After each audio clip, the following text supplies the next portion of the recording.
Bien. Así que yo les voy a compartir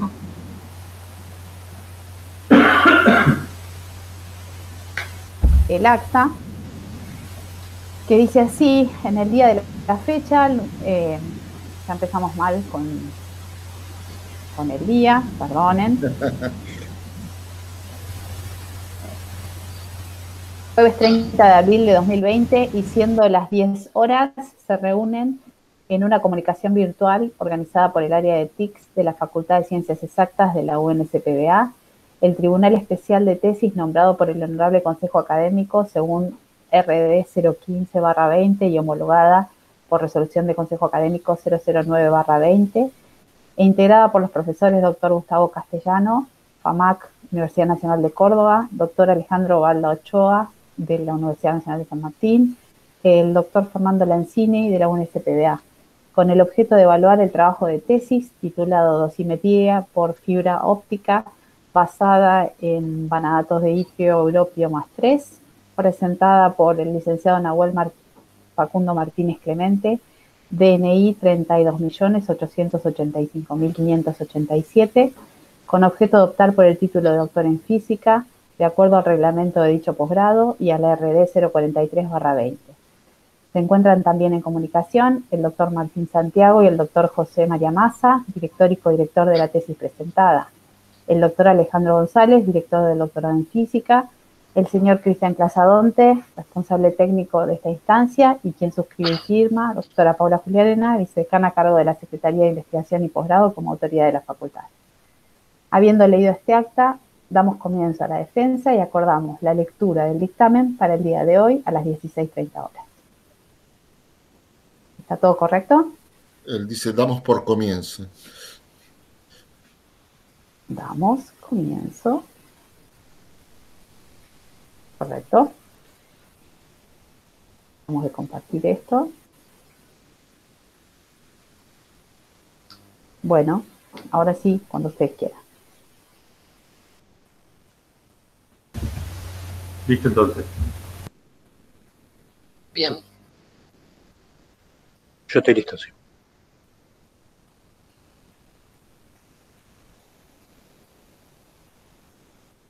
Bueno, comparto entonces la pantalla. Por favor, díganme si se ve bien, si ven el puntero.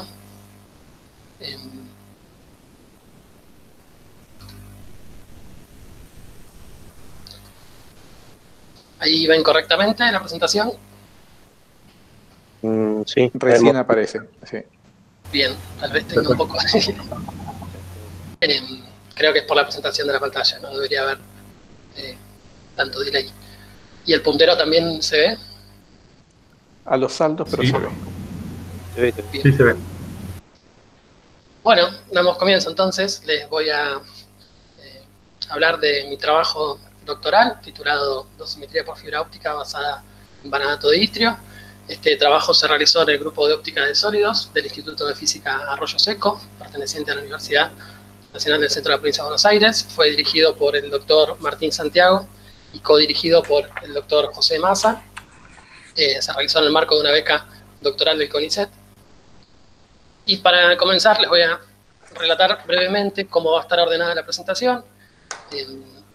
Vamos a empezar introduciendo el problema y hablando de las motivaciones que nos llevaron a realizar este trabajo, para pasar a hablar de una parte neurálgica del trabajo, que es la construcción de las puntas dosimétricas, los detectores que desarrollamos.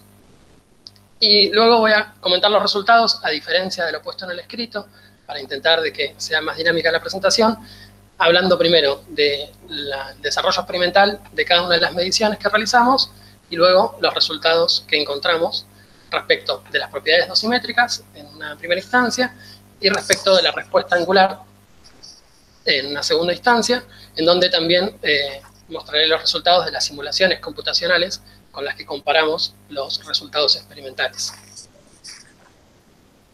Comienzo entonces.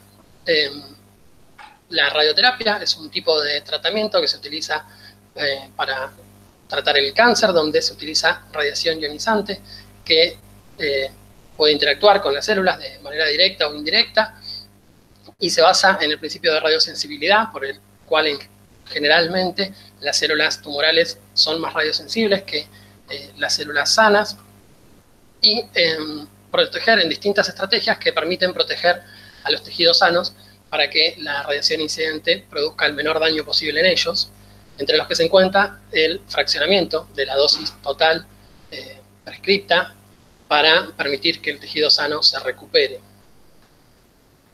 Si clasificamos a la radioterapia desde el punto de vista de la distancia a la fuente de tratamiento, que es una clasificación que no es exhaustiva porque deja algunos tipos de tratamiento afuera, pero agrupa dos grandes grupos, entre los que se encuentra la braquiterapia, en donde se utilizan radioisótopos, que son fuentes continuas de radiación, que se introducen dentro de él o la paciente, para depositar la dosis en cercanías de la región a tratar.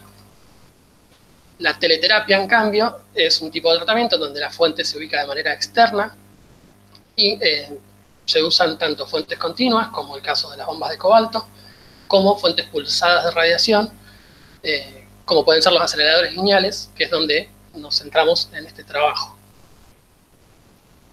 Las nuevas tecnologías, el desarrollo de la radioterapia, trajo consigo la posibilidad de realizar tratamientos en donde se deposita una gran cantidad de dosis en poca cantidad de tiempo, permitiendo estrategias como el hipofraccionamiento, en donde pueden entregarse a decenas de Gray en un solo tratamiento, lo que implica una alta tasa de dosis que debe ser relevada para evitar cualquier posible conflicto o accidente, ya que son dosis que podrían resultar fatales para el paciente si se comete algún error. Por esa razón, se recomienda la realización de dosimetría in vivo, o sea, sobre él o la paciente, y en tiempo real, para permitir que en cualquier posible falla durante el tratamiento, ya sea debido al equipo o al posicionamiento del paciente, pueda ser relevada por un dosímetro y corregida en el momento del tratamiento. Los colimadores multihoja, por su parte, como una de las tantas tecnologías que existen para conformar el haz, permiten realizar tratamientos donde la dosis se concentra fuertemente en una región del espacio, como vemos en la imagen de la derecha, en donde también se encuentran altos gradientes de dosis. Toda la dosis se concentra en la región a tratar y muy cerca, algunos milímetros, puede haber una caída abrupta de la dosis. Para resolver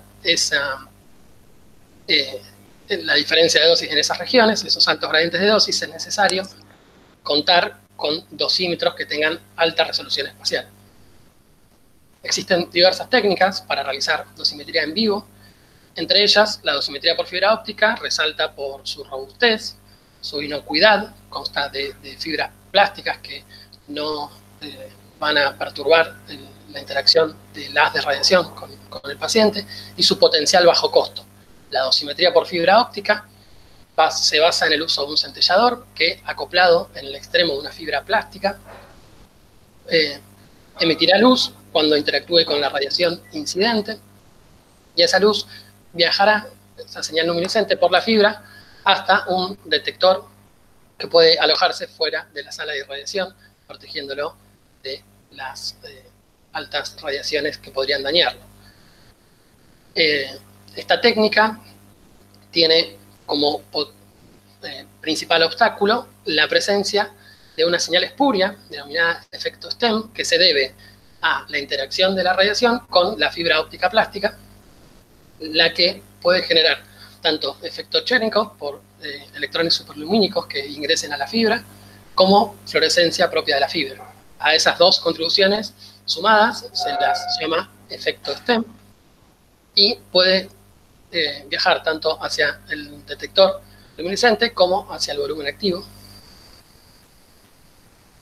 Para eliminar este efecto STEM existen muchas técnicas. En este trabajo trabajamos con la remoción temporal del efecto STEM, que se puede utilizar siempre que el tratamiento se realice con una fuente pulsada de radiación. En el gráfico vemos que un gráfico donde varía la tasa de dosis en función del tiempo, que representa un esquema de pulsos de radiación de un acelerador lineal, que tiene una duración del orden de los microsegundos, y se realizan con un periodo que es del orden de los milisegundos. Esto depende, ambas cosas, de la configuración del acelerador lineal y generalmente en el acelerador lineal utilizado en este trabajo al menos son cercanos a los 5 milisegundos los intervalos entre pulsos. El efecto STEM, dado que es producto de interacciones que tienen un decaimiento rápido, va a acompañar el pulso de radiación emitido por el acelerador. Si utilizamos centelladores en dosimetría por fibra óptica que tengan un tiempo de decaimiento del orden de los milisegundos, la señal luminiscente del centellador acompañará en su incremento al pulso entregado por el acelerador lineal, pero tendrá un decaimiento propio del material utilizado, en el que, si elegimos tiempos iniciales y tiempos finales después de cada pulso de radiación, en donde integrar la señal, tendremos tendremos una idea de la cantidad de luz que está emitiendo el material centellador sin tener presente el efecto STEM. Para ello necesitamos centelladores que tengan tiempos de decaimiento del orden de los milisegundos, en lo que indica que debemos focalizarnos en centelladores inorgánicos, ya que los centelladores orgánicos, actualmente más utilizados en dosimetría por fibra óptica, tienen, por su mecanismo de interacción con la radiación, un decaimiento rápido del orden de los nanosegundos. En el gráfico que se muestra a la izquierda, vemos la emisión radioluminiscente de distintos centelladores inorgánicos comparada a la emisión del principal plástico que se utiliza en dosimetría por fibra óptica, que es un poliestireno BCF60, que tiene un tiempo de decaimiento de 7 nanosegundos, y vemos que el rubí, por ejemplo, alcanza casi un orden de magnitud más de emisión radioluminiscente, y el vanadio de itrio, el elemento utilizado en este trabajo, está cerca de 2 órdenes de magnitud de distancia de la emisión del plástico, teniendo un tiempo de decaimiento de 0,54 milisegundos, lo que nos permite a priori encontrarnos en la región que mostré recién en el gráfico precedente. Esta ventaja de los centelladores inorgánicos está vinculada a su alto Z efectivo, lo que trae una consecuencia que debe ser considerada para realizar dosimetría, que es la diferente sección eficaz, principalmente vinculada al efecto fotoeléctrico. En el gráfico de la derecha vemos la sección eficaz del agua en líneas sólidas, total, y del vanadio de itrio, y en líneas punteadas vemos la sección eficaz debido al efecto fotoeléctrico. Si vemos con atención en la región menor a 2 megaelectronvolt, veremos que la sección eficaz del vanadio de itrio es considerablemente mayor a la del agua, lo que indica que para energías menores que 2 megaelectronvolt, el vanadio de itrio tendrá mayor probabilidad de interacción con las partículas que lo alcancen que el agua, que a los efectos radiológicos puede considerarse similar al tejido, pero para regiones mayores a 2 megaelectronvolt,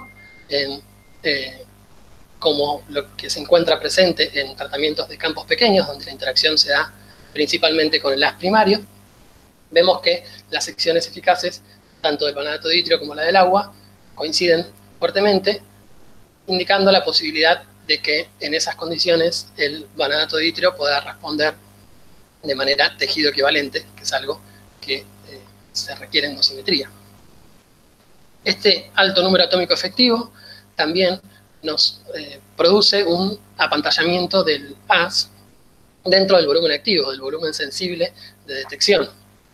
Ese apantallamiento nos puede producir diferencias en la radiación total que alcance, en la energía depositada que alcance al volumen activo, dependiendo de cómo esté construido este volumen, dándole mayor importancia a la geometría que en el caso de materiales de número atómico efectivo bajo, donde este efecto será menor.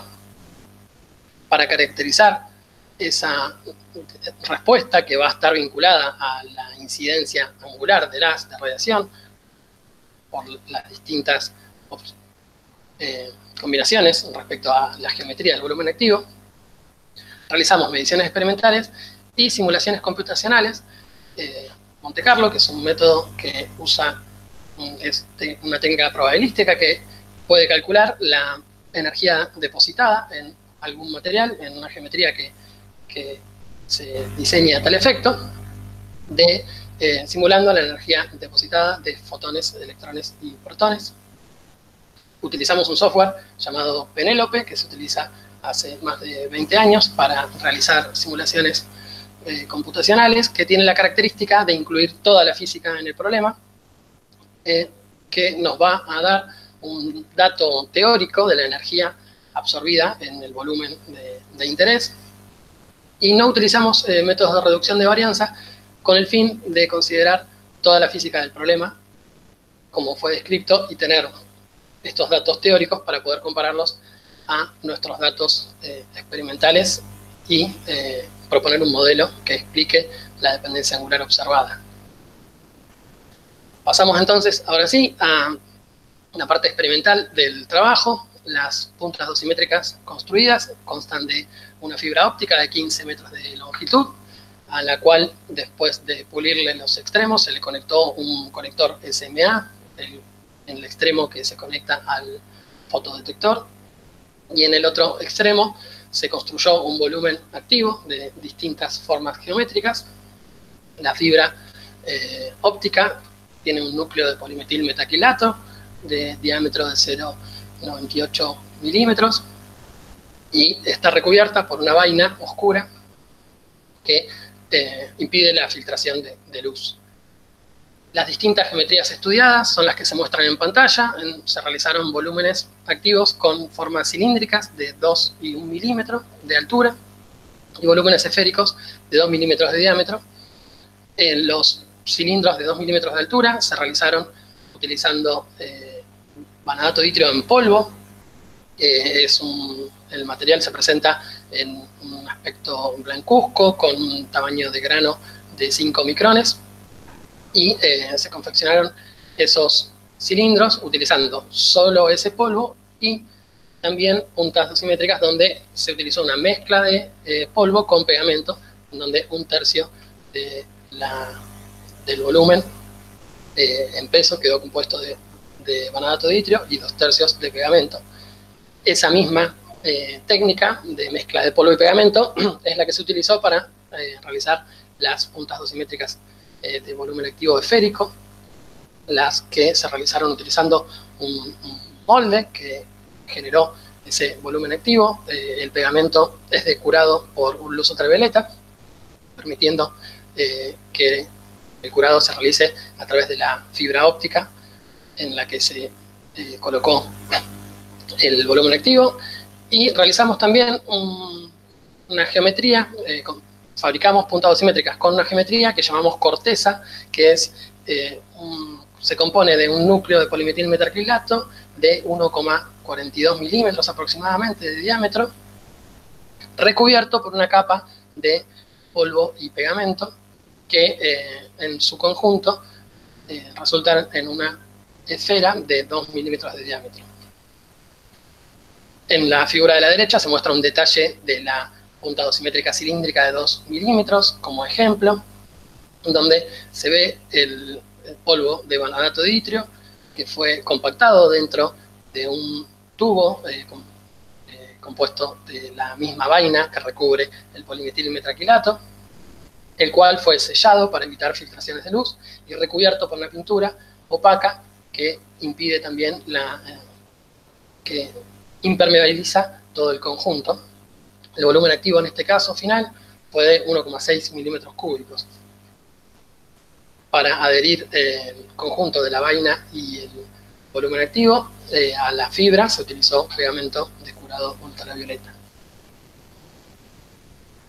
El efecto STEM que mencionamos anteriormente puede, como lo dije anteriormente, viajar tanto hacia el fotodetector como al volumen activo, teniendo la posibilidad de producir fotoluminiscencia en el volumen activo, por lo que algunas puntas dosimétricas se fabricaron utilizando un filtro rojo, que denominamos 027 por la denominación del fabricante, que se colocó entre el volumen activo y el extremo pulido de la fibra óptica.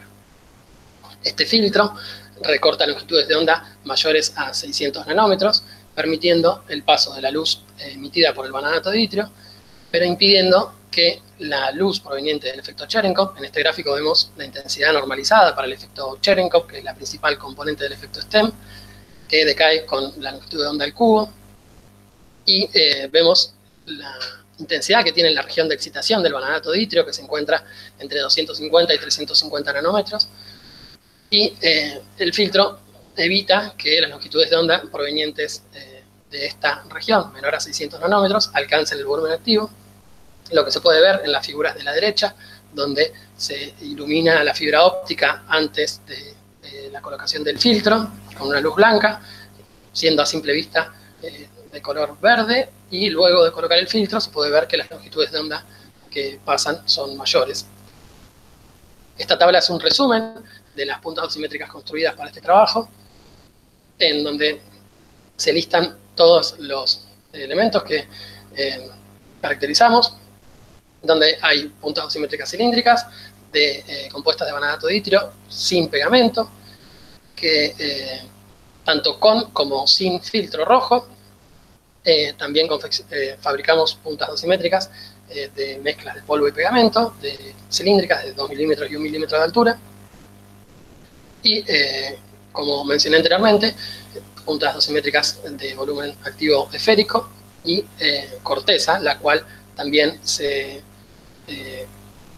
colocó un filtro. Hay puntas dosimétricas con volumen activo llamado corteza, con filtro y sin filtro, con la finalidad de corroborar la hipótesis de la tejido equivalencia del vanadato de itrio.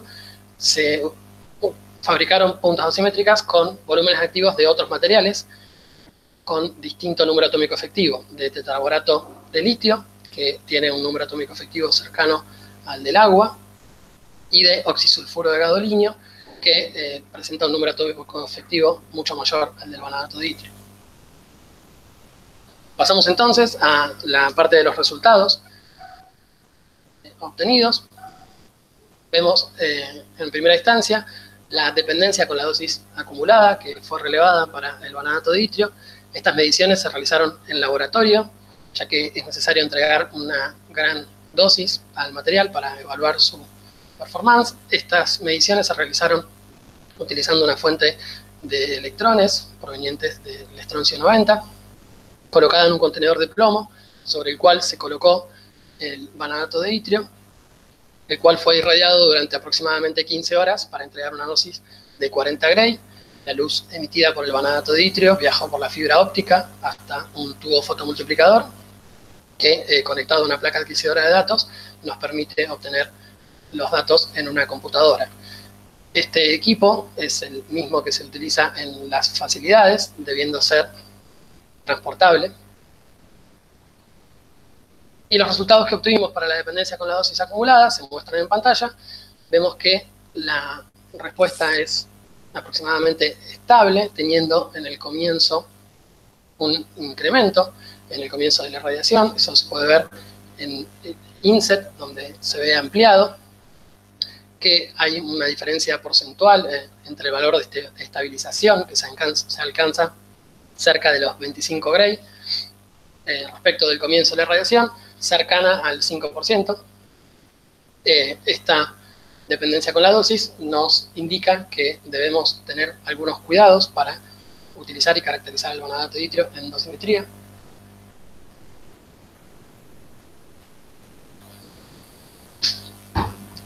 Medimos la repetibilidad obtenida para las mediciones en la facilidad de radioterapia. Se realizaron mediciones in situ en el Centro Oncológico de las Sierras de Tandil, en donde cuentan con un acelerador lineal marca Varian, que emite fotones con energía máxima de 6 MeV.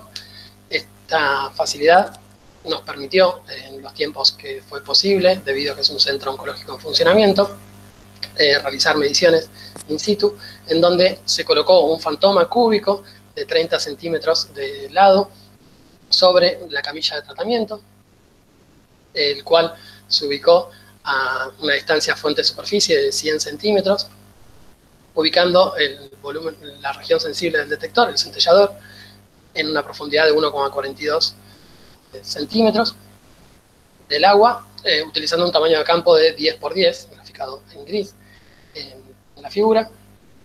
La luz colectada por el tubo fotomultiplicador fue, como expliqué anteriormente, procesada utilizando una placa adquisidora de datos y una computadora lejos del acelerador lineal. Realizamos mediciones entregando 100 unidades monitor, 10 disparos consecutivos. Este gráfico muestra los resultados obtenidos para esos 10 disparos consecutivos que se realizaron en intervalos de 2 minutos. Es el tiempo necesario para realizar un nuevo disparo con la configuración empleada.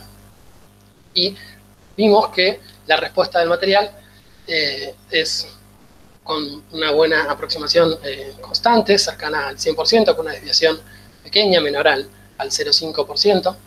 Esto nos permite afirmar que las mediciones, tal como fueron realizadas, no presentan una desviación sistemática debida a la dependencia con la dosis acumulada y pueden compararse cuando se tienen en cuenta estas consideraciones. Para remover el efecto STEM utilizamos el método de filtrado temporal, el cual en estas mediciones que se muestran en pantalla podemos analizar. Son mediciones experimentales similares a las del esquema que mostré en el inicio de la charla, en donde vemos la radioluminiscencia de una fibra que llamamos dummy, es una fibra óptica, una punta dosimétrica fabricada igual que las que tienen volumen activo, pero sin la presencia de centellador, por lo que la emisión que vemos en este caso se debe solamente el efecto STEM producido en la fibra óptica. Y vemos que, tal como mostré en la figura de la introducción, el pulso del efecto STEM coincide con el tiempo de duración que presenta este acelerador lineal, siendo menor a la resolución máxima temporal del equipo, que fue de 10 microsegundos, ocupando un intervalo de medición o 2 intervalos de medición en el caso en que el pulso del LINAC caiga sobre el final de uno de los intervalos.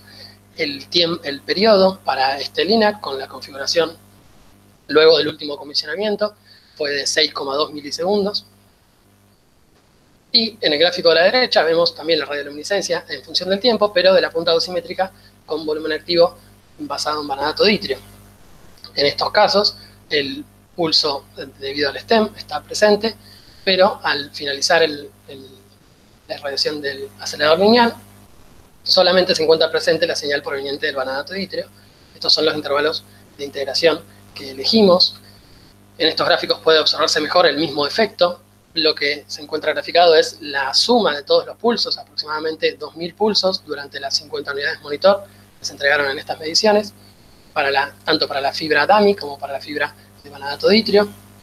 En la fibra dummy lo que vemos es que luego del segundo intervalo las cuentas caen a un valor menor al 0,1% del valor inicial, mostrando la ausencia de efecto STEM aproximadamente después del segundo intervalo, mientras que para la punta dosimétrica basada en vanadato de itrio, en la región entre líneas, que fue la región utilizada elegida para la eliminación del efecto STEM, tendremos solamente en cuenta la luz proveniente del vanadato de itrio. A esta región de integración después del segundo intervalo hasta los 4 milisegundos, a los 4.000 intervalos siguientes, la llamaremos Q2. En ese caso, cuando presente mediciones que tengan el número Q2, estaremos hablando de mediciones donde se eliminó el efecto STEM de manera temporal. Y cuando utilicemos la indicación Q0, estaré hablando de mediciones donde se integró toda la luz, teniendo en cuenta también los 2 primeros intervalos donde está presente el efecto STEM. Evaluamos la dependencia con la tasa de dosis del detector basado en vanadato de itrio. Esto se realizó moviendo el detector desde una distancia de 70 centímetros a la fuente hasta una distancia de 130 centímetros. La medición comenzó en 100 centímetros, en donde se tomaron 3 puntos de medición para tener una aproximación de la desviación en este tipo de mediciones. Y el setup experimental utilizado fue similar al mostrado anteriormente, solo que estas mediciones se realizaron en aire. En el gráfico que se muestra en pantalla se ve la señal obtenida luego de realizar el filtrado temporal del efecto STEM en función del inverso del cuadrado de la distancia, con el que varía la tasa de dosis del acelerador, y vemos que los puntos se ajustan de muy buena manera a una respuesta lineal del detector. Vemos en 100 centímetros las 3 mediciones realizadas luego de corregir el posicionamiento, y esto demuestra que en el rango de tasa de dosis estudiado el detector presenta una respuesta lineal con la tasa de dosis. Evaluamos la tejido equivalencia del material realizando mediciones de porcentaje de dosis en profundidad. Son mediciones típicas que se realizan en control de calidad de aceleradores lineales, y consta de el fantoma descrito anteriormente de 30 centímetros de lado, en el que se colocó un posicionador automático que permite mover el extremo del detector sensible entre la superficie y una distancia deseada. En este caso se movió el detector entre la superficie y los 15 centímetros de profundidad. A la derecha vemos un esquema, un gráfico típico de porcentaje de dosis en profundidad, en donde se encuentra un pico ubicado en la región de equilibrio electrónico. Para el caso de este acelerador, para un tamaño de campo de 10 por 10, esa profundidad es de 1,42 centímetros. Los resultados obtenidos se muestran en pantalla, y podemos ver para estas mediciones se realizaron para tamaños de campo de 10 por 10 centímetros, de 4 por 4 en el límite de tamaño de campos pequeños, y de 2 por 2 centímetros. Vemos que para tamaños de campo de 10 por 10, la respuesta de la punta dosimétrica de vanadato de itrio esférica no coincide con la respuesta de la cámara, y vemos en negro los resultados para las mediciones integradas desde Q0, considerando el efecto STEM, y en rojo las mediciones removiendo temporalmente el efecto STEM. Vemos que en este caso la remoción del efecto STEM tiene un efecto sobre la respuesta de la fibra, pero que para este tamaño de campo la respuesta sigue estando muy lejos de la respuesta de la cámara utilizada para comparación, que fue una cámara Farmer recomendada para este tamaño de campo. En tamaños de campo de 4 por 4, en donde la comparación se realizó con una cámara de ionización pinpoint, vemos una respuesta mejor del vanadato de itrio, en donde la forma de la curva se asemeja a la forma obtenida con la cámara pinpoint, pero teniendo todavía algunas diferencias que deben ser consideradas. Al ubicarnos en tamaños de campo más pequeños, vemos un comportamiento similar, con menor preponderancia de la remoción del efecto STEM, para este caso, que es la punta dosimétrica que no cuenta con filtro. Si comparamos estos resultados obtenidos con los porcentajes de dosis en profundidad evaluados para las puntas dosimétricas donde está presente el filtro que evita la fotoluminiscencia debido al efecto STEM, vemos los resultados que se muestran en pantalla, en donde para tamaños de campo de 10 por 10 y de 4 por 4 el comportamiento es similar, pero en tamaño de campo de campos pequeños, de 2 por 2, vemos una respuesta considerablemente mejor del vanadato de itrio, estando en un 2% de diferencia con la respuesta de la cámara pinpoint, mostrando la mejor performance de este dispositivo en tamaños de campos pequeños, de lo que está vinculado con la ausencia de interacciones secundarias en estos tamaños de campo, interactuando principalmente con el haz primario más energético. Se relevó la resolución espacial del detector realizando mediciones de perfiles de dosis a profundidad constante. Estas mediciones se realizaron en el Centro Oncológico de las Sierras, en una configuración como la que se muestra en pantalla, en donde se ubicó el fantoma con el posicionador automático, posicionado de manera horizontal, lo que nos permite mover el detector desde algún punto fuera del campo de irradiación, hasta algún punto fuera del campo de radiación, atravesándolo de forma perpendicular al haz. En el gráfico a la derecha vemos un gráfico típico donde se puede ver la región de isodosis, en donde la dosis debiera ser constante. Y estas mediciones se realizaron por tamaños de campo de 3 por 3 centímetros y 1 por 1. En el gráfico de la izquierda se presentan los resultados para tamaños de campo de 3 por 3, en donde la señal radioluminiscente obtenida fue normalizada al valor de isodosis y comparada con los resultados obtenidos para una cámara de ionización pinpoint. Lo que vemos es en la región de penumbra, indicada con rayas en el gráfico, entre el 20 y el 80% del valor en el campo, vemos que en la región donde comienza la penumbra, el detector basado en vanadato de itrio tiene una respuesta menor al de la cámara pinpoint, y en la región donde termina la penumbra, vemos que la respuesta del detector es mayor que la de la cámara de ionización. Esto se debe a que el detector tiene un orden de magnitud menos en el volumen, por lo que puede definir mejor las zonas donde hay un alto gradiente de dosis que la cámara pinpoint.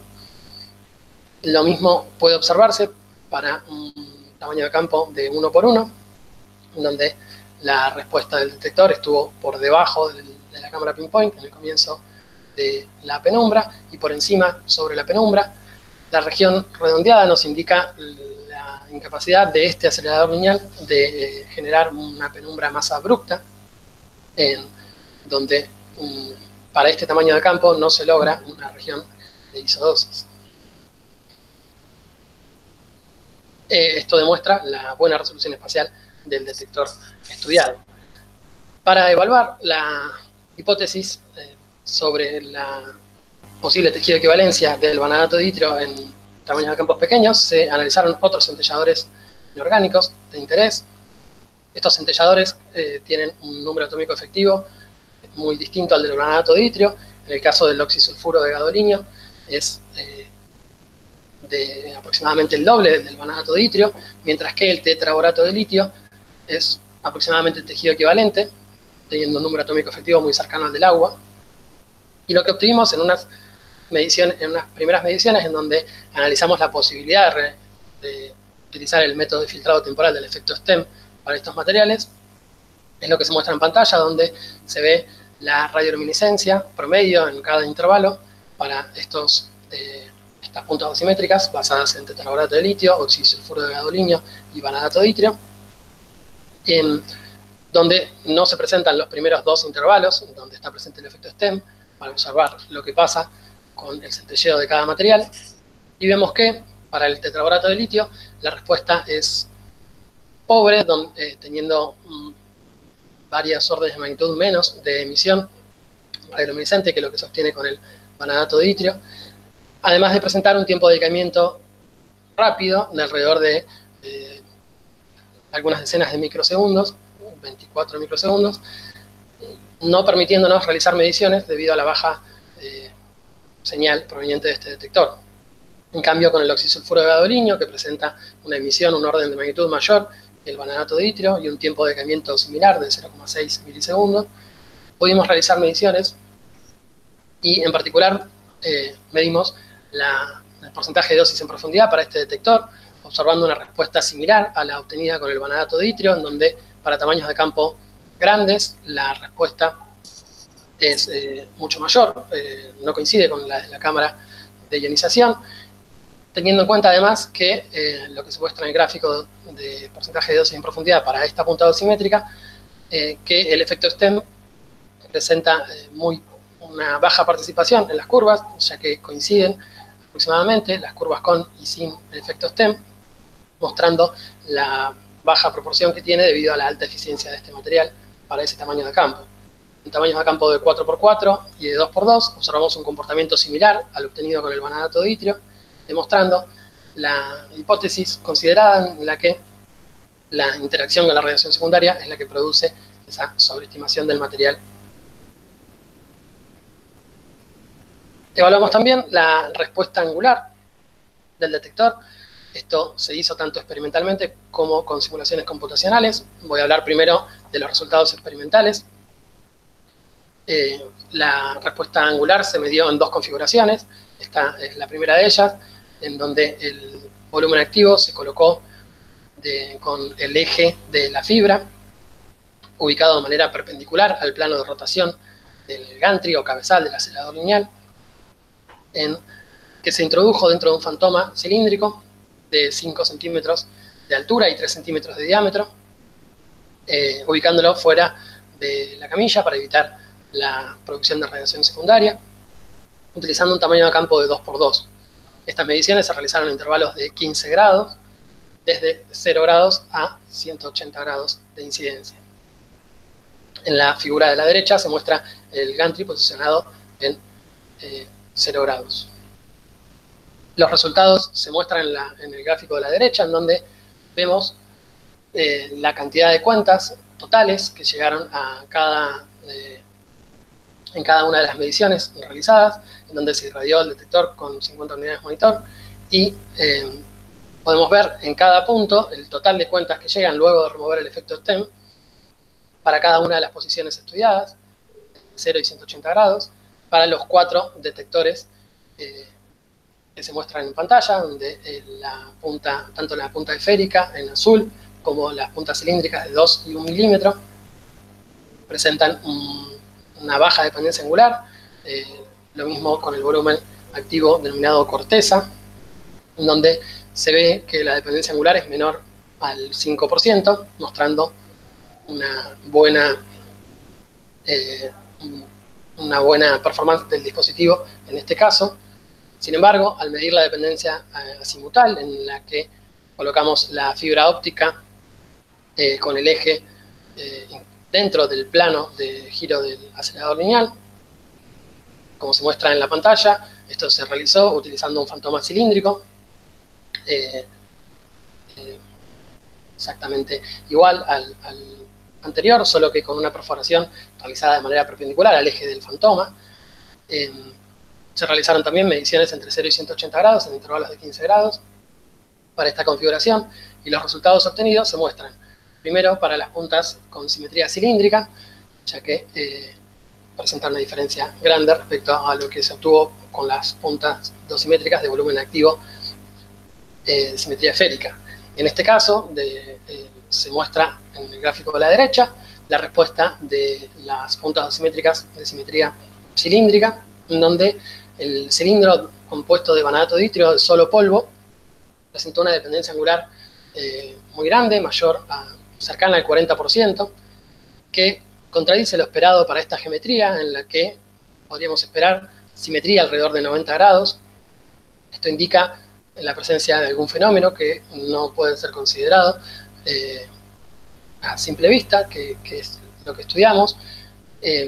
También evaluamos lo que sucedió con la punta dosimétrica, en la que se colocó el filtro que evita la fotoluminiscencia, y esto generó la respuesta que se muestra en pantalla, en donde la dependencia es menor, siendo todavía muy alta, cercana al 15% para esta punta dosimétrica.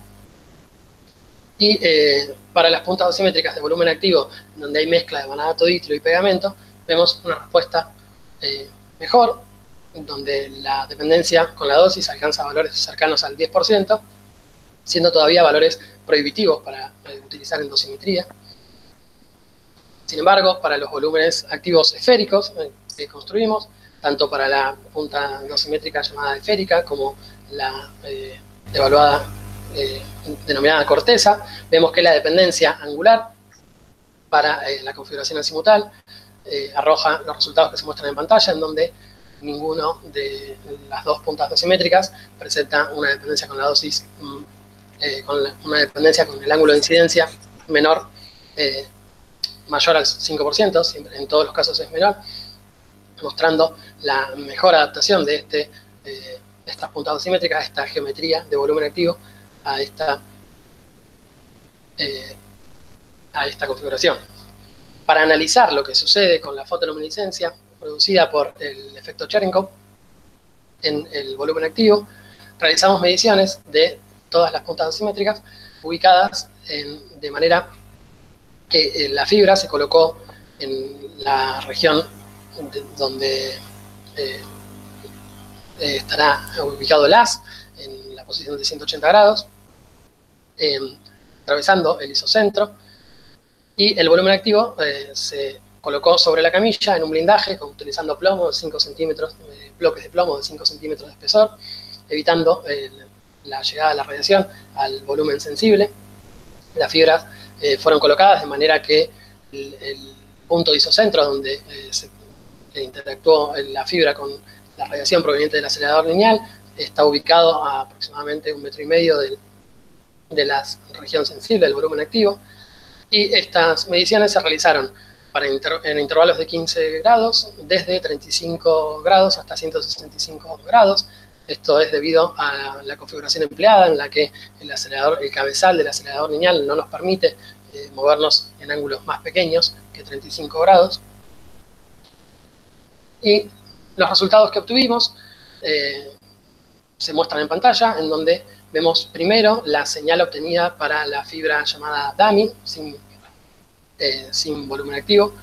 Esta fibra, que nos da cuenta de la luz que llega al tubo fotomultiplicador debido al efecto STEM, para cada uno de los ángulos estudiados. Esto es la integral, la suma de todas las cuentas que llegaron. Cuando no se eliminó el efecto STEM y cuando se eliminó el efecto STEM, en la curva roja vemos la respuesta de esta fibra, que presenta un pico cerca de 105 grados, siendo cercana al fondo en las mediciones que observamos cuando removemos el efecto STEM, ya que es la única señal que está presente en este caso, algo que era esperable.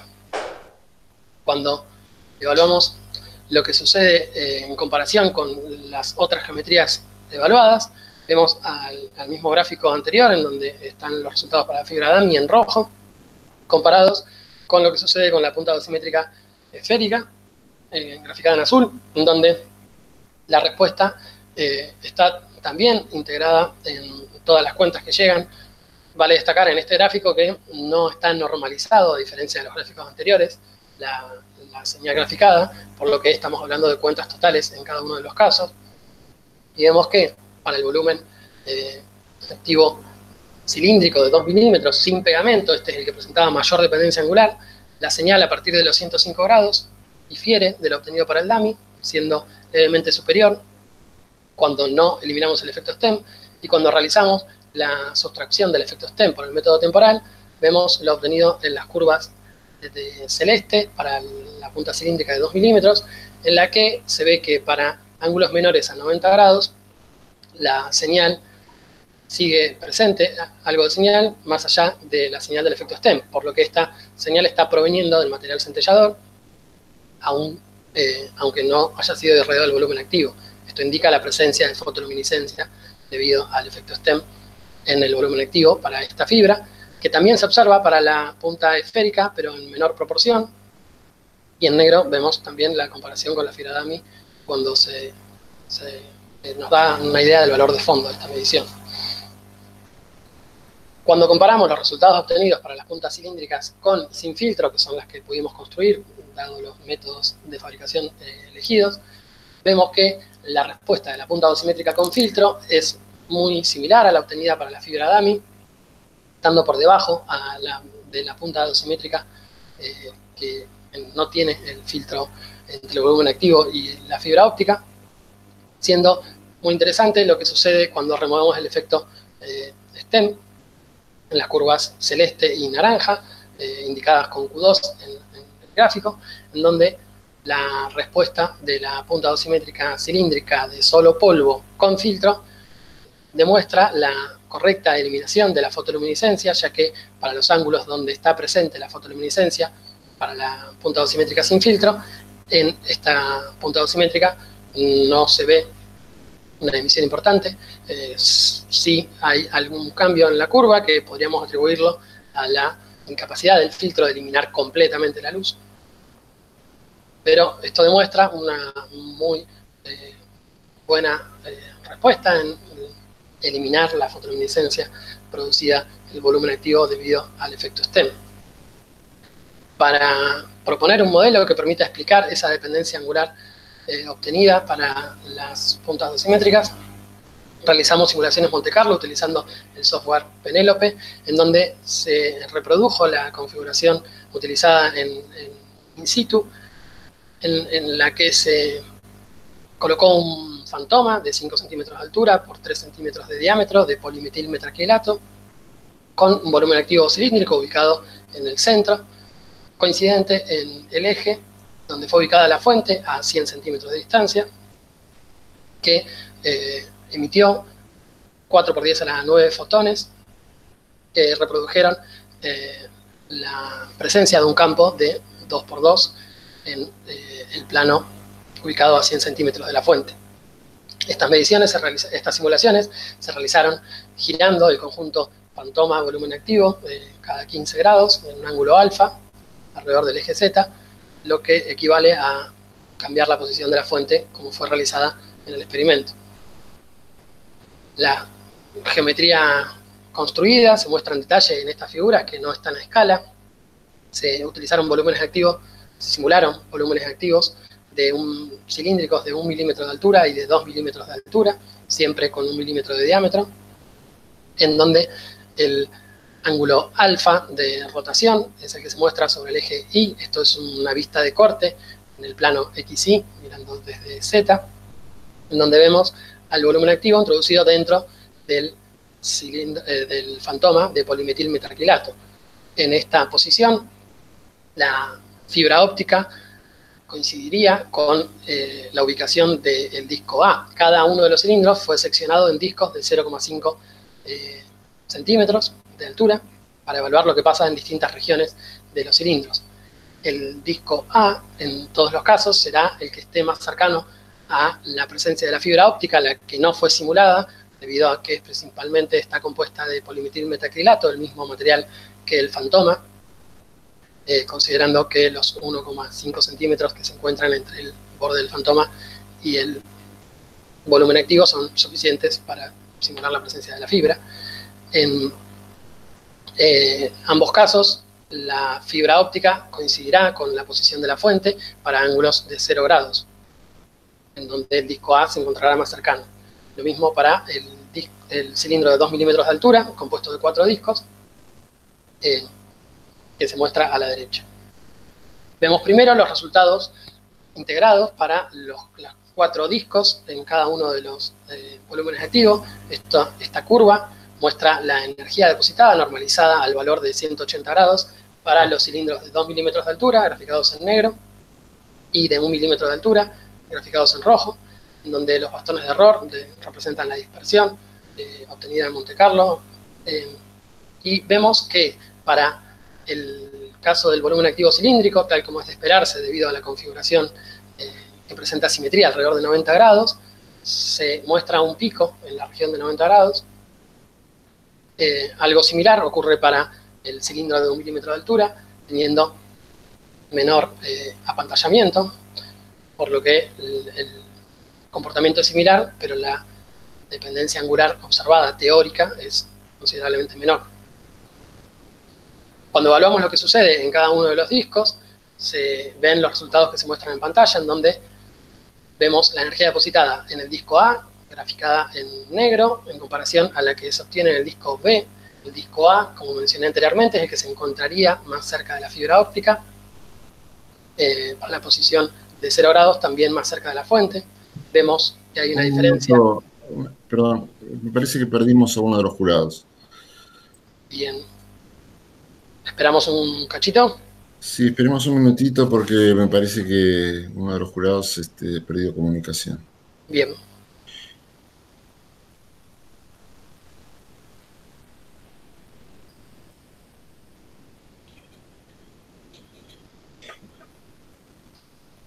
A veces son pequeños microcortes que... Puede ser. No puede ser un corte de luz.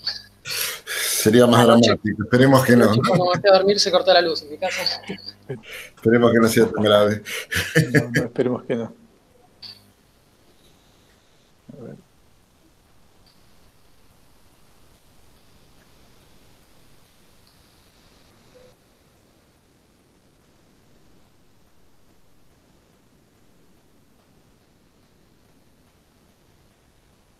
Me parece que retornó. Sí, ya está. Sí, perdón, se me cortó, pero siga nomás. Bien, ¿estamos bien desde acá o...? Sí, sí, ya estoy de vuelta, sí, sí, perdón. Bien, bien, no hay problema. Retomamos entonces desde esta filmina donde se muestran los resultados para el volumen cilíndrico de 1 milímetro de altura, separado en dos discos de 0,5 milímetros de altura, los cuales llamamos A y B. El disco A es el que se encuentra en el experimento más cercano a la fibra óptica. En la simulación coincide en el ángulo de 0 grados con la proximidad a la fuente. El disco B, el más distal a la fuente, presentará, como es de esperarse, debido al apantallamiento producido por el volumen activo, menor energía depositada para valores de ángulos bajos. Lo que sucede de manera similar para el cilindro de 2 milímetros de altura, en donde vemos la respuesta para cada uno de los discos, en donde el disco más próximo a la fuente, el disco A, tendrá la mayor energía depositada para ángulos pequeños, mientras que en el disco distal D será el que tenga menor energía depositada a ángulos pequeños, siendo en el medio, en los discos B y C, una respuesta intermedia a las dos. Todo esto se puede explicar por el apantallamiento del haz. Y para proponer un modelo que permita explicar lo que observamos con la punta dosimétrica cilíndrica de 2 milímetros de altura, lo que hicimos fue evaluar la energía depositada en el disco A, más 1/3 de la que se deposita en el disco B, considerando que la luz colectada por la fibra óptica, debido a la opacidad del material y a la apertura numérica de la fibra, proviene solamente de esta región, en donde se muestran los resultados en el gráfico de la izquierda, en azul, los resultados para esta configuración en la simulación Monte Carlo, que ajustan al menos de manera parcialmente lo obtenido con la punta dosimétrica cilíndrica con filtro, que es la que nos muestra una dependencia angular como la que se ve en negro, teniendo un valor similar de la dependencia angular máxima y un comportamiento de la curva similar. Con la finalidad de evaluar por qué esta dependencia angular no es tan importante en otros materiales utilizados en dosimetría, ya que en la bibliografía no se suelen reportar dependencias angulares tan altas, evaluamos lo que sucede para distintos materiales de interés dosimétrico en cilindros de 1 milímetro de altura, compuestos de dos discos, que también llamamos A y B. En este caso, se realizaron simulaciones similares a las establecidas anteriormente, pero se calculó el dato de la dispersión entre A y B como la diferencia de la energía depositada en cada uno de los discos. Para cada uno de los puntos, el módulo de esta diferencia, sumado para cada uno de esos puntos, es lo que se grafica en los gráficos que se presentan en pantalla, en donde vemos esa dispersión entre los dos discos para los distintos materiales, tanto para ordenados por su número atómico efectivo como por su densidad, donde vemos que para el poliestireno la diferencia es muy baja, indicando una poca presencia de un efecto vinculado a la dependencia angular. Lo mismo sucede para el tetraborato de litio y el óxido de berilio, mientras que a medida que aumenta el número atómico efectivo, este efecto se hace más importante, como se ve para la alúmina, el vanadato de itrio y el oxisulfuro de gadolinio. Lo mismo podemos ver en el gráfico de la derecha, en donde los resultados se presentan en función de la densidad, siendo muy poco importante para materiales con densidad cercana a la del agua. Pasamos entonces a las conclusiones. Se pudo observar que el vanadato de itrio presenta una dependencia con la dosis acumulada, lo que hace necesario tener algunos cuidados para aplicarlo como dosímetro. Vimos que el tiempo de decaimiento del vanadato de itrio permite utilizarlo en mediciones utilizando la remoción temporal del efecto STEM. Vimos también que presenta una muy alta eficiencia el vanadato de itrio, lo que nos permitiría reducir el volumen activo utilizando menor cantidad de material. Esto se podría realizar utilizando fibras de menor diámetro. lo que mejoraría a su vez la resolución espacial del detector. Encontramos que para tamaños de campo pequeño, la respuesta del vanadato de itrio es similar a la de la cámara de ionización, y consideramos que para utilizarlo en tamaños de campo mayores deberían usarse capuchones similares a los que se usan con los diodos dosimétricos, o realizar simulaciones Monte Carlo para tener en cuenta la sobreestimación del material en tamaños de campo mayores a 4×4. Se observó fotoluminiscencia en el volumen activo debido al efecto STEM producido en la fibra, la cual pudo reducirse con éxito utilizando un filtro entre el volumen activo y el acople óptico de la fibra óptica. Se observó que hay una dependencia angular que está asociada fuertemente a la geometría del volumen activo para el caso de este material de alto número atómico efectivo, y pudimos establecer un modelo que coincide al menos parcialmente con los resultados obtenidos experimentalmente. Se elaboraron volúmenes activos con simetría esférica que permitieron eliminar considerablemente la dependencia angular del detector.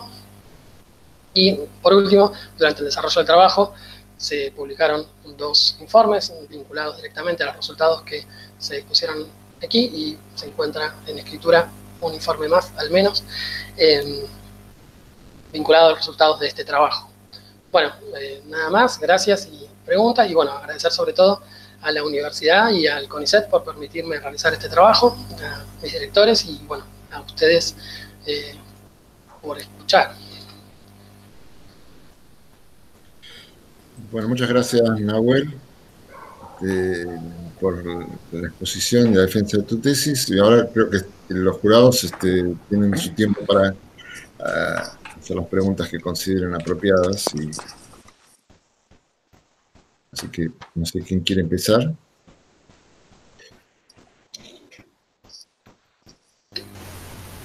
Alejandro, adelante. ¿Yo voy? Bueno, bien.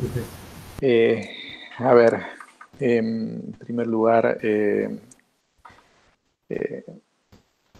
bien, Nahuel, por digamos, el trabajo. Como ya te adelanté en el momento de plantearte mis dudas la semana pasada, me gustó mucho, es muy interesante todo este trabajo que están haciendo directamente en aplicaciones de relevancia para la física médica, y con estas soluciones originales y al alcance, afortunadamente, de la tecnología que podemos tener aquí en el país, ¿no? Todo eso es muy, muy valorable. Veo también, o sea que por eso, felicitaciones por este trabajo. Te había hecho algunos comentarios la semana pasada, o en la parte escrita que te devolví. Vi que hay, digamos, tratado claramente ahora en la exposición. Algunas de mis dudas quedaron bien aclaradas luego de la charla y de la exposición ahora. Así que buen trabajo por ese lado. Quería nada más, ahora me surgió una duda. Si vamos a la diapositiva 34, puede ser, Sí. En donde hablas de resolución espacial.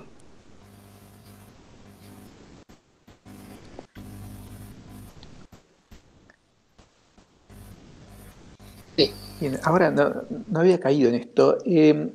Ahí están los puntos discretos, ¿no?, de los datos de la cámara pinpoint, y en rojo los de Ivo, pero ¿qué es una medición casi continua? Sabes que no alcanzo a ver bien en los gráficos. ¿Son puntos discretos unidos por líneas rojas, o están tan cerca los puntos que casi no se nota o sea, que es casi un continuo, quiero decir, a esta escala? ¿Cómo es? Porque eso está muy bueno. ¿Cómo logra? ¿Es una motorización? Entonces, ¿con qué paso el que efectúas para tomar este relevamiento? Sí, Es la ventaja que nos da la alta resolución del equipo, también temporal. Esos puntos son el resultado de integrar todas las cuentas después de remover el efecto stem para el detector en el intervalo de tiempo que uno desee.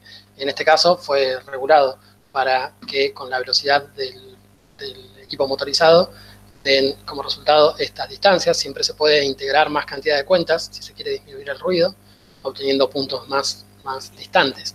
Con la cámara de ionización eso no es posible, porque la mejor resolución temporal que tenemos con la cámara es de 1 segundo, y además la colección de carga sería muy poca si realizáramos, al menos con nuestro equipo motorizado, que no tiene velocidades tan bajas. No permite realizar velocidades muy bajas en las que pudiésemos colectar tanta carga como para tener un dato confiable de la cámara. O sea que efectivamente lo que hace es colocar la punta dosimétrica y moverla en el motor ese de forma cuasi continua y, digamos, mientras se están efectuando los disparos con ese periodo de 5 milisegundos, digamos, claro. Ajá, bien. Es interesante. Justo no me había dado cuenta antes, pero... Sí, es una de las propiedades más interesantes de este material, que permiten realizar estas mediciones en tiempo real, que nos muestran hasta la variación de tasa que tiene el acelerador. Sí, muy bien.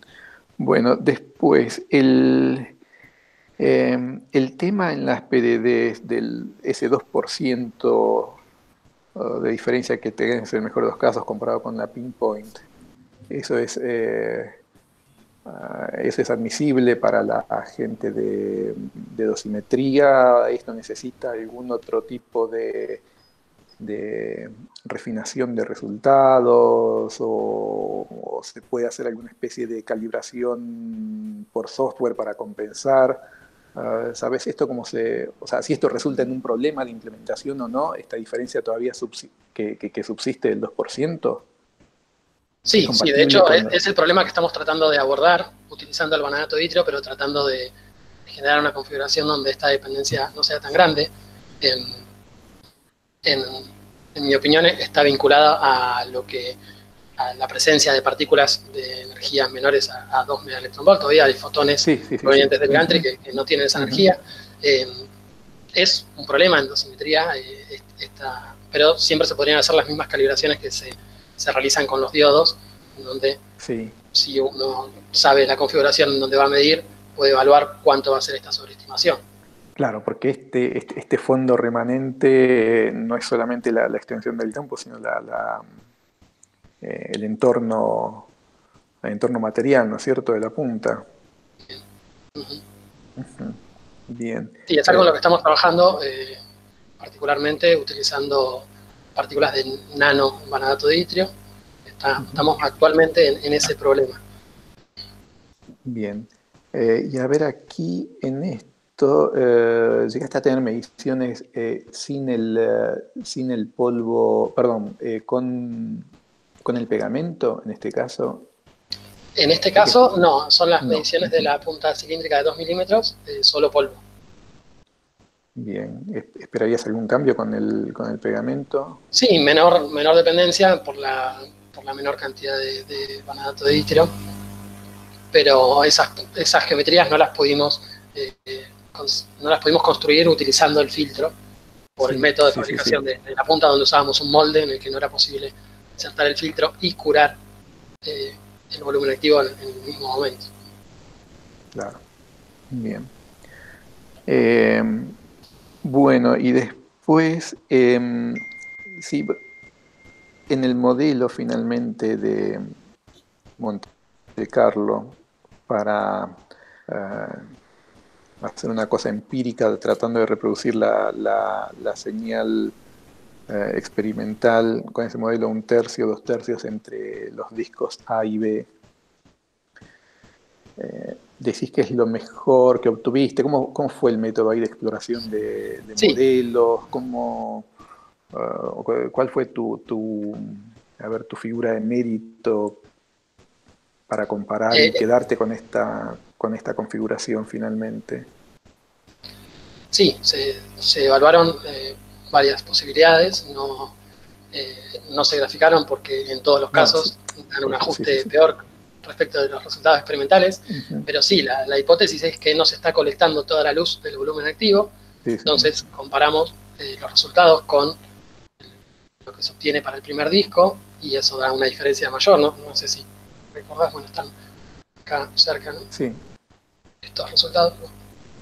Sería este resultado, ¿no? Donde la curva se aleja casi un 20% entre lo que se obtiene para 0 grados y 180, siendo acá bastante menor. O sea, esa curva, si graficáramos solamente la energía obtenida ya aquí, y sumamos distintas cantidades de la energía absorbida en el disco B y en el disco C, probando distintas combinaciones.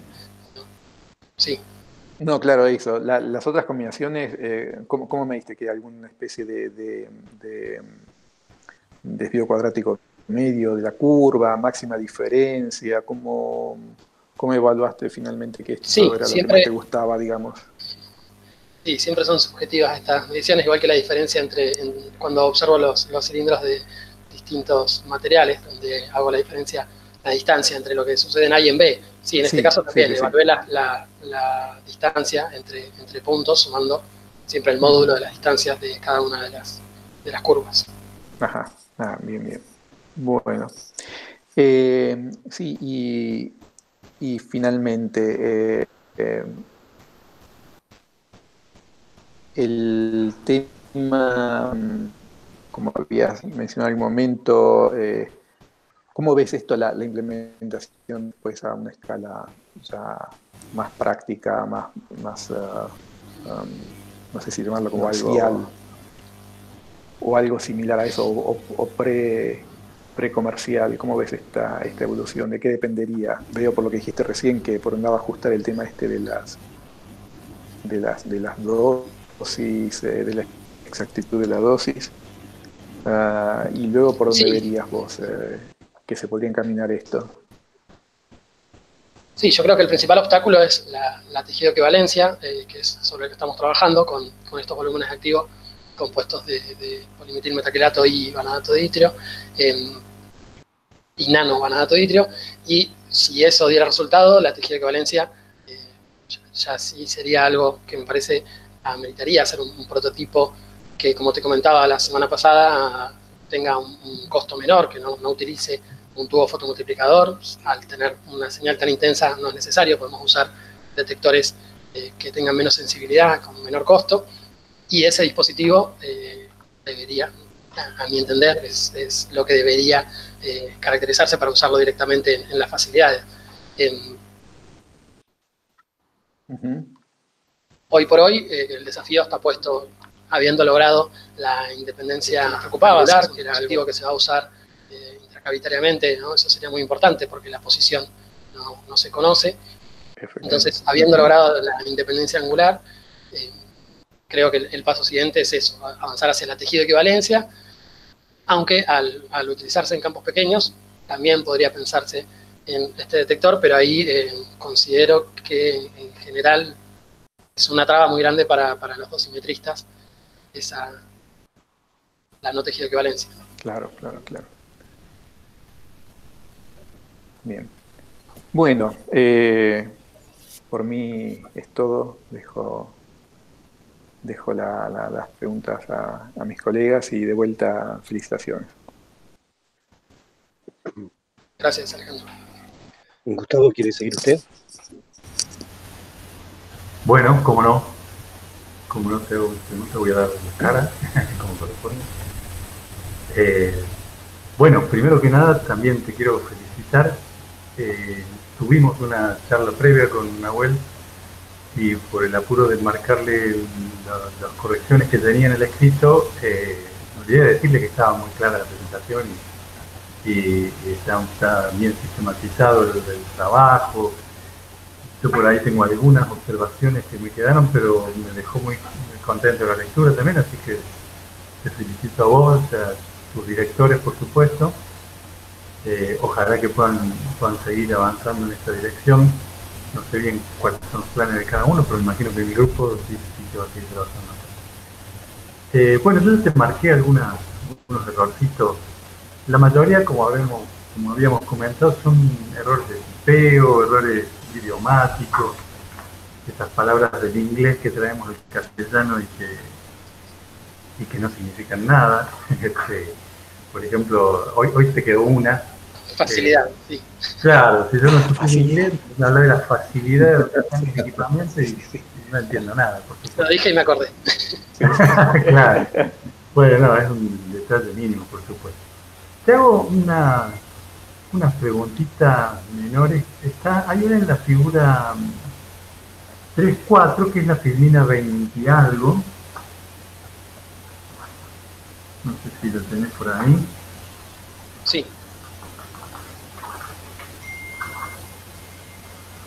En esa me llamó la atención justamente que en la charla la explicaste de una manera, no es esa, sino la de la fotito de las puntas.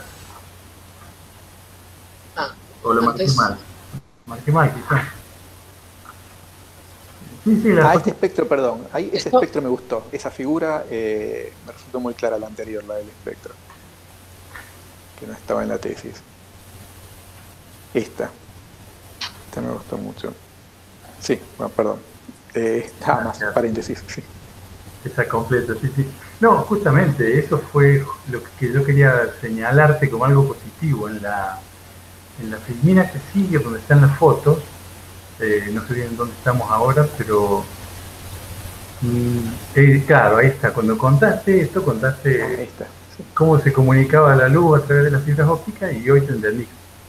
En el escrito no me quedó tan claro. Entonces hubo algo que cambiaste para bien y que estaría bueno que lo metas en el escrito, porque yo hoy entendí de qué se trataba el sistema para las mediciones. Así que, bueno, tenerlo presente, digo, pues puede ayudar a la claridad en la lectura del escrito en general. Y después pasemos a la figura 4.9, que es la filmina 31. Esa sí la noté, que es parecida a las preguntas que te hizo Alejandro recién. Es que no quiero volver a preguntarte lo mismo, pero sí noto que a grandes profundidades, que son bastante exageradas, ¿no? 15 centímetros, se nota que hay una diferencia porcentual más importante. Pero también, al tener la escala lineal, no se nota cuán grande es la diferencia porcentual en profundidades más pequeñas. Eso vos lo tenés marcado. Al renormalizar para que coincidan los máximos, ¿tenés en cuenta cuánto vale esa diferencia? ¿Qué error se puede cometer? Sí, creo que está vinculado a eso, a la normalización. Como las dos curvas se normalizan al máximo, y en eso sí hay una buena respuesta, coinciden los máximos de las curvas tanto para la cámara como para el detector. En menores profundidades la diferencia será menor. Sería bueno contar la diferencia en toda la curva, habría que tomar un criterio, ¿no? En qué distancia, en qué profundidad se evalúa, para tener una idea de cuánto es esta sobreestimación porcentualmente. No establecimos un criterio más que la diferencia en el porcentaje de dosis en profundidad. Creo que lo más interesante para eso sería evaluarlo con las simulaciones Monte Carlo, donde hemos hecho también algunos PDD, no fueron mostrados porque se mostraron las simulaciones de dependencia angular, pero me parece que lo más interesante ahí es utilizar las simulaciones Monte Carlo para ver porcentualmente cuánto es la diferencia en esta configuración del vanadato respecto para una determinada profundidad, ¿no? Esto va a cambiar para cada profundidad, me parece, porque cambia la calidad del haz. Claro. Mi pregunta es por esto. Vos, cuando haces una planificación, le tirás a matar donde tenés el máximo, suponete, o cerca del máximo. Donde en realidad es peor, es donde querés matar más células, pero querés cuidar los tejidos sanos que están un poquito más allá. Entonces, con la planificación, vos diseñás un depósito de dosis a una profundidad que excede al tejido tumoral, y quizás este tipo de diferencias te provocan más daño, o una diferencia de depósito de dosis en general que puede ser nocivo en distintos sentidos, ¿no? Por eso quizás valga la pena tratar de profundizar en el futuro en este tipo de diferencias. Y la otra que te quería marcar es, yo me anoté la filmina 34, que es la que te preguntó Alejandro recién. Sí. Que de nuevo, obviamente lo que marcaba Alejandro es notorio, porque la facilidad que te da este relevamiento simétrico hace que vos tengas un detalle muy finito, que ni siquiera lo podés comparar con las otras determinaciones. Incluso yo diría que eso juega a favor de la curva roja, por supuesto. Pero es donde tenés peor gradiente de las curvas, es donde uno se confunde más con las diferencias, porque están cerquitas en cuanto a la profundidad. O sea, en la coordenada X se las ve cerca, pero en la coordenada Y, que es la PDD, se las ve más lejos. No sé si me entendés lo que digo. Al ser la escala lineal, la distancia vertical que hay entre la curva negra y roja es importante en el gráfico de la izquierda, por ejemplo. Es importante a pesar de que la distancia horizontal es chiquita. ¿Eso se le ocurrió alguna pregunta, cuantificar eso? O bueno, simplemente se me está ocurriendo a mí ahora. Sí, entiendo que tiene que ver con justamente el problema que tiene la cámara por su volumen de no poder resolver e integrar toda la dosis que ve en esa región, ¿no? Ahí el tamaño de la cámara está en el orden del tamaño del círculo también. Entonces, claro, al tener un volumen grande, la carga de colecta va a ser la proveniente de toda esa región, ¿no? La generada por el haz en toda esa región. Entonces, entiendo que eso es lo que hace que también la diferencia en X... Si es que entendí bien la pregunta, no estoy seguro. Sí, estamos de acuerdo. Es como que acá en este tipo de curvas, siempre que tengas una pendiente alta en una curva, la imprecisión que tenés en la abscisa te repercute muy negativamente en el modelo que estés haciendo, graficando, la descripción que sea. Entonces quizás eso sea un punto muy a favor que valga la pena realzar respecto del posicionamiento de la curva roja, y al mismo tiempo preguntarse cuánto le estoy pifiando en esas regiones al relevamiento simétrico. Entonces, por ahí es algo más para enfatizar acerca de lo positivo de este desarrollo lo que estás contando. Sí, realmente en este caso sería muy bueno contar con otros dosímetros que tengan buena resolución espacial. Bueno, el mejor dosímetro con el que contábamos era esta cámara Pinpoint, pero bueno, no es lo que se utiliza cuando se quiere resolver en altos gradientes de dosis. Sería bueno haberlo podido comparar con un diodo, algo que también está en la agenda. Claro, claro. Pero bueno, tendríamos que pedir prestado y acceder también a alguna facilidad donde haya un acelerador lineal más moderno que permita generar mejores gradientes de dosis. Seguro, sí, sería algo bien potable, me parece, para explorar. Bueno, y las otras dos preguntas que tengo son sobre los ruidos que aparecen. Uno es la filina que te comentó, la 54, que te comentó Alejandro recién, porque en esas simulaciones donde elegiste la configuración con ese espesor, claramente tenía un problema para repetir la simulación, porque son infinitos tiempos que te consumen, ¿cierto? Son larguísimos. Entonces, evidentemente ahí la forma de la dependencia angular quizás se modifique favorablemente con otra combinación de espesores, o con alguna cosa de la geometría o de los materiales. Esto es lo primero que se me ocurre al ver un gráfico como ese. Ya sé que no podés andar probando y graficando porque te lleva un montón de horas la simulación. Entonces, por eso es que yo te comentaba el otro día que el forzamiento de interacción en las simulaciones, sin exagerarlo mucho, a los factores de multiplicación de cada sección eficaz, se agiliza mucho tiempo de simulación te lo acorta mucho y vos podés ir regulando a ver cuánto multiplicás las secciones eficaces para no pasarte de largo y distorsionar los resultados. Pero los tiempos de simulación, te digo, se multiplican se dividen, digamos, si utilizas Interaction Forcing, se dividen por 20, por 60, que esos son los resultados que tuvimos nosotros que fueron bien notorios. Eso también, por ahí vale la pena que se detengan a pensarlo.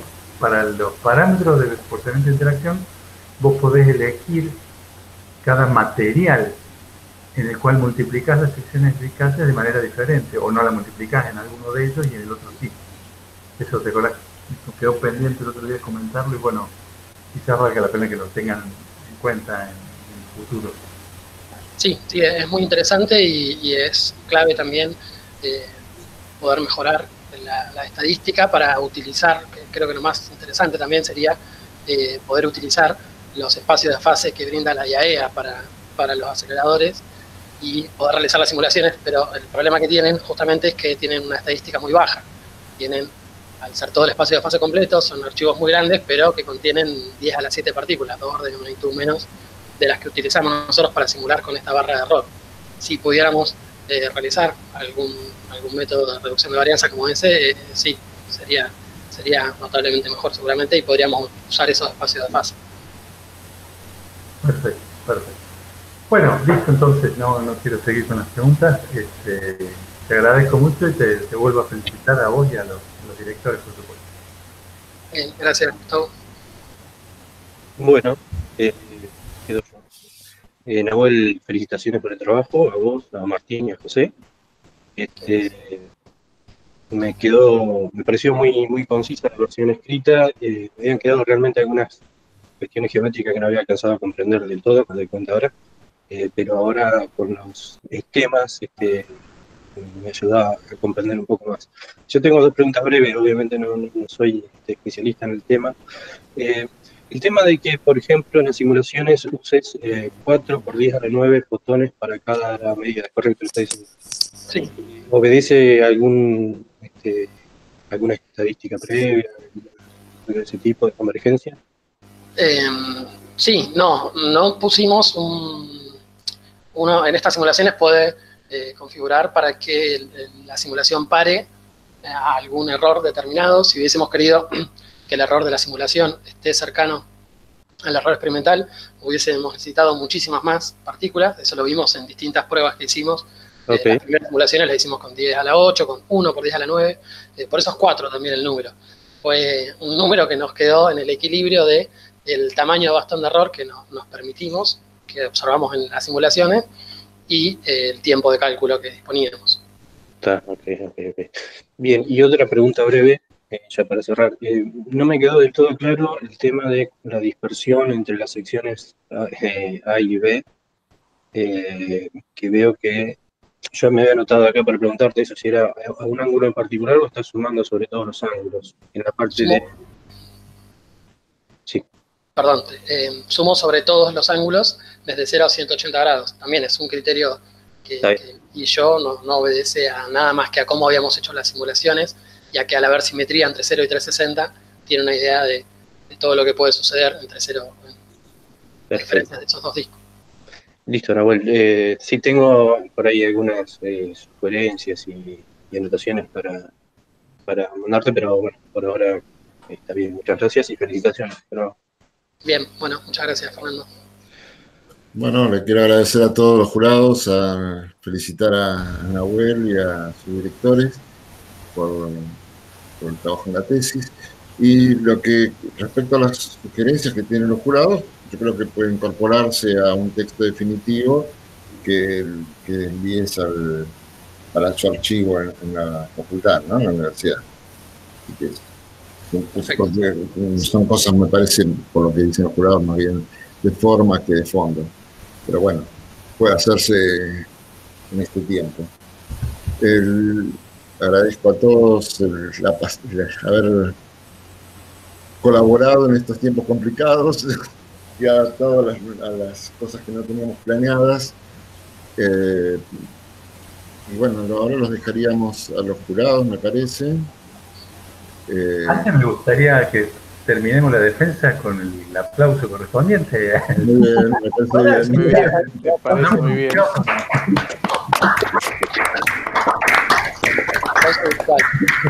Bueno, gracias Bueno, a todos perfecto. por paliar la situación pandémica. Ok, entonces ya me acordé, Alejandro, de qué época nos conocíamos. ¿Qué época?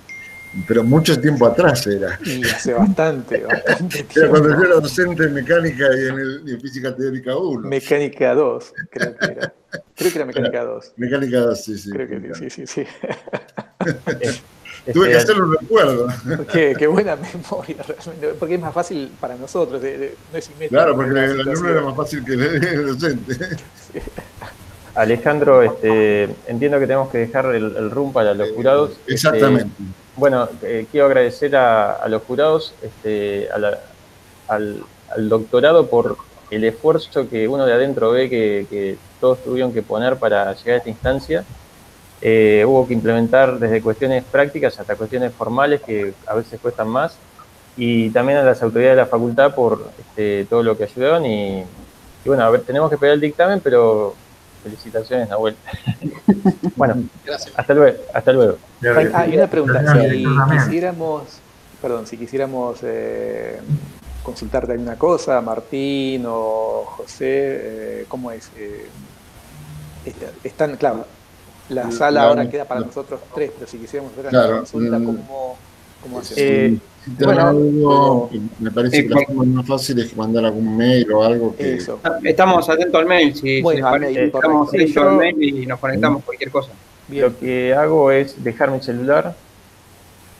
Bien. Recuerden que a pedido de cualquiera que esté dentro de la reunión pueden volver a ingresar a la sala, así que si están atentos al mail, lo que puede ocurrir es que les soliciten que vuelvan a ingresar y Martín o José entran otra vez, porque Perfecto, la sala está abierta. Yo quedamos atentos. Muchas Me gracias. desconecto, agradezco muchísimo, sobre todo la flexibilidad que tuvieron los jurados para aportar en esta instancia rara. Mucho gusto y muchas gracias. Igualmente. Hasta luego. Quedamos a disposición. Gracias a todos. Abandono yo también la sala entonces y les agradezco también a las autoridades. La verdad que ha sido un momento difícil para todos, me imagino. Fue un retraso de un mes nomás, así que es muy bueno poder haber logrado esto. Así que bueno, gracias y nos vemos en la lectura del dictamen. Sí, por supuesto. Gracias a vos. Hasta luego. Bueno, saludos a todos. Hasta pronto.